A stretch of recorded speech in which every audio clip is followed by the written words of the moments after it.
All right, so I finished hollowing out the top of the head.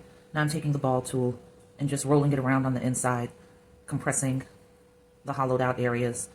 This also helps me feel if I've gone into an area too thin. Like this part where my finger is resting, I can feel the give on there where the clay is a little too thin, and I feel like that might leave it vulnerable to a crack at some point.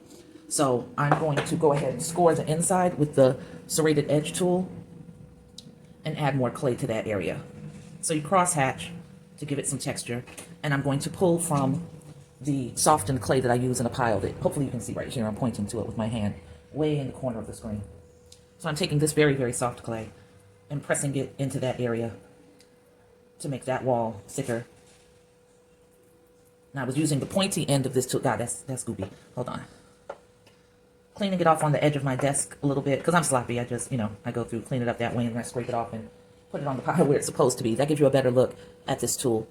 So I'm going to use this other end and just press it down into there and rebuild that wall up a little bit so that hopefully this entire piece dries evenly and there won't be any cracks. That's the hope. I'm putting more in there. Doesn't want to come off. So once again, I'm packing and pressing gently. I can still feel on the outside if it's too thin. I don't feel the vibration or any pressure, so I know that I've packed it with enough clay to, thicken up that wall nicely when it dries, and hopefully everything will dry okay.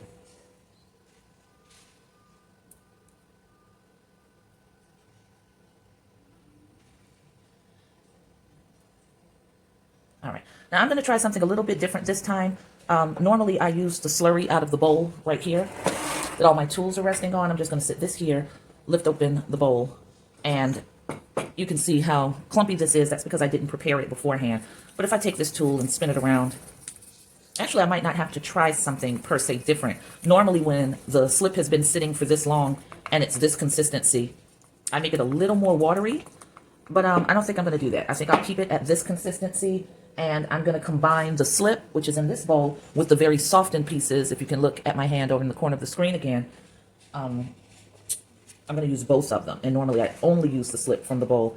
I just want to experiment a little bit and see if the thicker consistency of clay makes any difference in the seal, makes any difference when it dries. I don't know.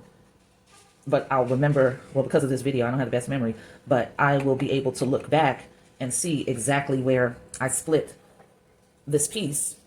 And let's say if it dries and there are any cracks, I'll know, I guess, like a sort of experiment scientifically to see if that made any difference or if it didn't. What I'm hoping is that I won't see anything and it'll just be seamless. So I've taken the serrated edge and scored it. There's a lot of texture there, and that's exactly what I want. Now I'm putting the slip heavily onto those edges. I don't really rub it in, but I tap it on so that there's a nice consistency. And I use the back of the end of this tool, which has a very, very light concave to it. Not as deep as a spoon, but it is spoon-like. So I have put the slip there from the bowl. I'm scraping this tool off on the edge just to clean it up a little bit. And I'm going to cover it back up. Putting the tool plate on top of this, bring this a little closer to the camera. And what I'm going to do now is the softened clay that is heavier than the slip right here. I'm just going to tap it onto some areas. Maybe not as uniformly, but more so in spots. I forgot I was at camera range. So anyway, this is me patting this on. And again, it's the clay, just not as wet as the slip. And I'm just patting it on this side. And if you watch my previous videos, you know I never usually do an application to both sides. It's just the one side of the split and then I affix it. But this time I'm doing something different. So there's slip on this main piece. That's her all the way around. And then there's exceptionally moistened clay on this piece. So now what I'm going to do is place the two pieces back together. I usually like to press firmly and rock it back and forth a little bit so that hopefully it's slipping into the grooves that I made when I used the serrated edge and cross-hatched all around. So again, pressing firmly but gently because I am heavy-handed. Really applying that pressure on the ends. You can see where all of the slip has slid out. And I'm going to grab a napkin just to clean this off a little, this tool off a little bit. And I'm just going to lightly scrape away some of the slip. I just wiped it off onto the pile of moistened clay because it's already moist. That's fine.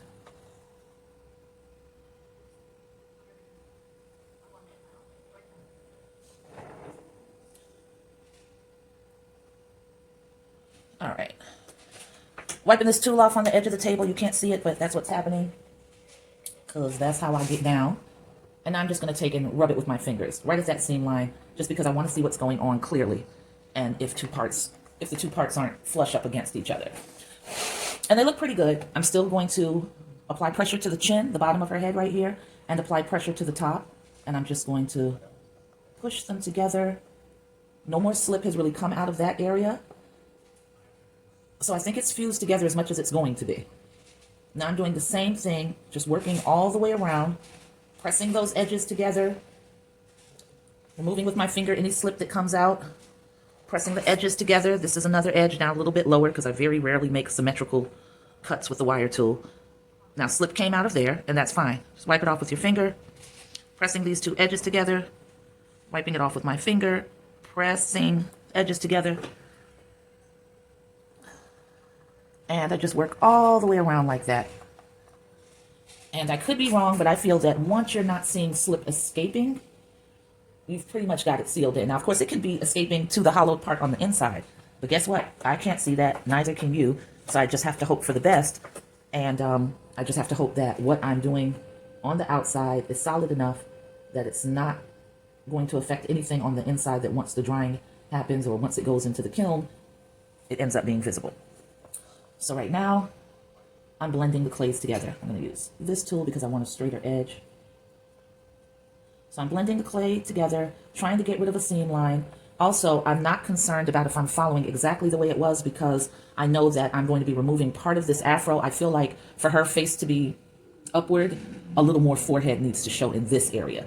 So I'm not concerned about keeping that initial line that sort of marked where the eyes were any longer. I'm not happy with that indentation, so I'm going to take and add some really softened clay to that area right on top. I probably should have scored it first, but sometimes when I'm doing the videos in my effort to explain what I'm doing, I won't be thinking as thoroughly as I should, and I end up missing a step. So that's what happened. But it's okay, because again, clay is forgiving, and while it's soft like this, you can always go back and redo something if you didn't do it right the first time around in the manner that you wanted to. So, like I said, I probably should have scored this, so I'm going to go ahead and score it now. I'm cross-hatching, making the texture to it, and now I'm going to add the softened clay because the scoring gives it a better hold, something to latch onto as opposed to trying to just latch onto a smooth surface. And this clay that I'm putting on is not the consistency of slip. It's much more dense, still has a lot of water content, but it's not as light as the slip is, much heavier. The clay is just softened, it's not broken down in the way that the slip is that's in the bowl. So I'm applying light pressure, but not too much. I just want to make sure that the clay is going into the grooves that were made when I scored. This part is still a little bit dented in. You can't really tell probably from this video, but I can see it being so up close. So I'm going to score it again and add a little more of the softened clay. I'm putting this on the side because that's the clay that I'm going to work with. Once again, taking the serrated edge tool, making some scores, creating some texture, giving this softened clay something to grab onto, recycling the clay that I just pulled off in the cleanup, pressing it lightly, pressing it, pushing it down over those lines that I created with the serrated edge. And once I feel that it's packed against there nicely, then I can add or apply a little more pressure, start smoothing it out into what I want to see.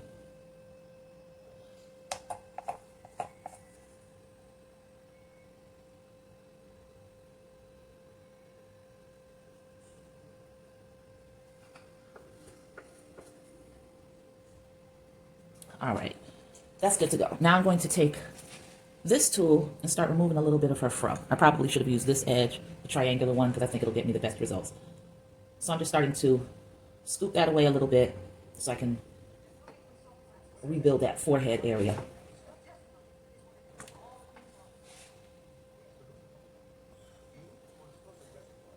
All right, this part I scooped away a little too much, so I'm gonna have to fill that back in with some more clay. Again, not a problem because I've got a ton of it at the consistency that I want to work with. I'll use it right off the edge of the plate here. Press that onto it. There's a little piece of dried clay. Flicking that off with my fingers and pressing into the lines. Gently at first. And now smoothing out a little bit.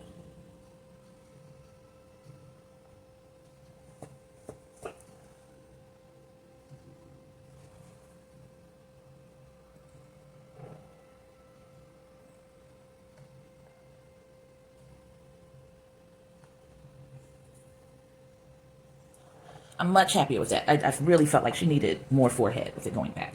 And that's fine. I'm going to let that dry a little more before I revisit that. Well, I don't know. I might not revisit the indentation. Yo, I don't know if y'all are familiar with the artist Face. I think. Well, I'm trying to think of how she's listed on her Instagram. So I know I'm going to have to correct this video. I don't know if her name is Face by E, like Face dash. Well, not dash. Face underscore by underscore E is what I'm feeling like it is, but I'm probably wrong. So like I said, I'll put some text over this video to correct it and get it right. But she is an amazing artist. If you don't follow her, you should. I love that she celebrates Blackness so consistently, so powerfully. And if you look at a lot of her paintings, it's become her signature mark. They're either faceless, or they may not have the eyes, or they may not have the nose, or I think she usually always draws the mouth because she draws the most beautiful lips. She paints and illustrates and then paints the most beautiful lips. I think she always does that. But this is reminiscent just by leaving the face of the work that Face does, because it allows you to see yourself in a lot of her work. So I've always been intrigued by her style. I think it's really pretty. And I've done faceless sculptures before. But I just wanted to shout her out and let you know to make sure to follow her. So I'm going to stop right here for now. I'll pick up in the next video. Peace.